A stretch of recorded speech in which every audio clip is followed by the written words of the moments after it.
Баршаңызға қайырлы күн. Бүгін біз сіздермен керемет блинчиктер жасайтын боламыз. Ол үшін менің каналыма тіркеліп кетіңіздер және де видеоны соңына дейін көріңіздер. Дәл осы рецептпен жасайтын болсаңыз, сіздің блинчигіңіз міндетті түрде бір жасағаннан шығатын болады. Ең алдымен бізге 3 жұмыртқа керек болады. Оған 2 ас қасық құмшекерімізді қосамыз және де жарты шай қасық тұз қосамыз. Құмшекеріміз бен тұзымыз ергенше жақсылап араластырамыз. Келесі кезекте жылы сүтімізді қосатын боламыз. Сүт міндетті түрде жылы болуы қажет. Егер салқын сүтті қолданатын болсаңыз, пісіретін кезде табаныңызға жабысып қалады. Ақырындап ұнды қоса отырып араластырамыз. Бізде ешқандай түйіршік болмауы қажет.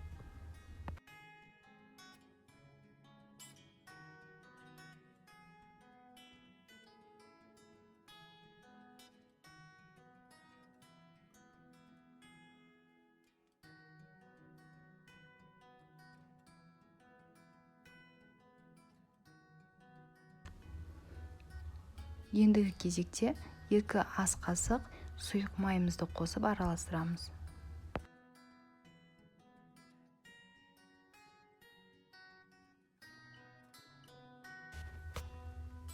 Біздің сұйық массамыз дайын болды.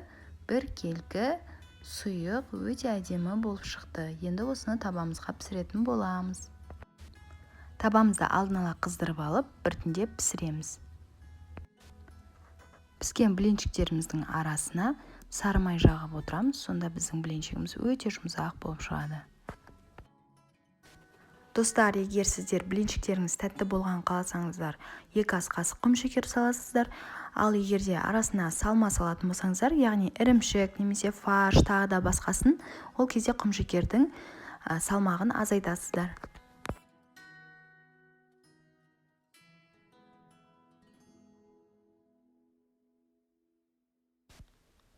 Мінекей достар, біздің блинчиктеріміз дайын болды. Сіздерге де жасап көруге кеңес беремін. Міндетті түрде жасап көріңіздер. Бір жасап көргеннен кейін тек осы рецептпен дайындайтын боласыздар. Ас болсын!